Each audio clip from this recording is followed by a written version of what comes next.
Thanks, Lauren. The Hawkeyes are 8 games into the season, and they're on their way to the always helpful bye week. That's right, John. I dug a little deeper into Iowa's success up to this point, as well as a look into the final stretch.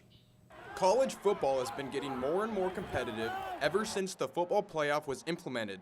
And even though it is highly unlikely the Hawkeyes make the playoff, they have been making a lot of noise this season. And one thing, we share with our players all the time, rarely is anything easy in conference play, and there certainly is nothing automatic, and all you gotta do is look around the country every day. It's just how it is. So.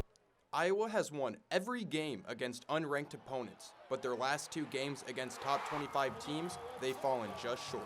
They lost by a touchdown against Michigan when Iowa scored their season low of just 3 points. And when Penn State came to town, Iowa's defense held the undefeated Nittany Lions to their season low of 17. Seems like the season's door is closing, but Geno Stone and the rest of that stellar defense keeps knocking it back down. And the Hawkeyes are right back in the battle for the Big Ten West. This is the spot we want to be in. This is the games we want to be in right now, situation. So being able to get a bye week now, get some rest, everyone get their bodies right and get ready for them is going to be huge. Iowa football has never been a team to roll over, but with their next 2 opponents being the 2 teams that are ahead of Iowa for first place, the Hawks are going to have to show a lot of grit.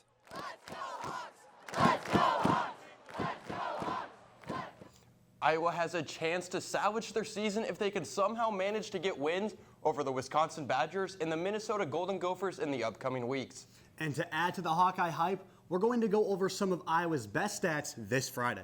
Speaking of hype, the soccer team got a hard-fought win over the weekend against the Ohio State Buckeyes. That's right, Cade. In the second half, freshman Gianna Gurley put the team on the board, punching home her 5th goal of the season. And later in double overtime, Samantha Tafaru scored her 2nd golden goal. The 110th minute goal sent the Hawkeyes to their 15th win of the season, tying a school record. That doesn't suit us. 20-something shots to 17 shots.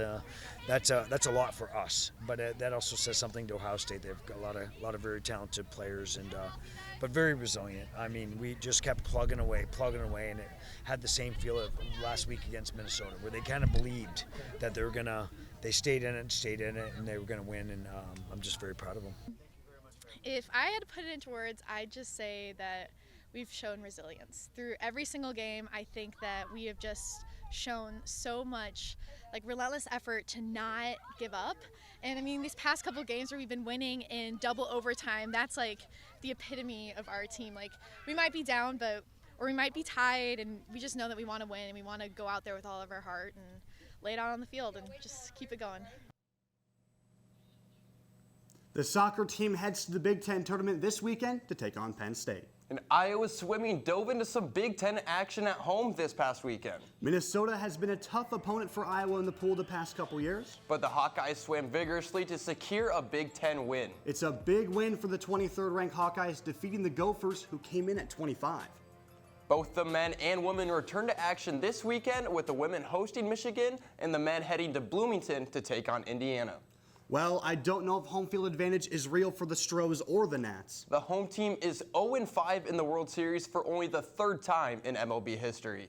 Houston propelled to a 3-2 lead in the series last night, thanks to a pair of Springer's dingers. And the Nationals seem to have fallen off the wagon, losing 3 in a row to the Stros. The series continues tonight in Houston, with the Astros having a chance to clinch the title.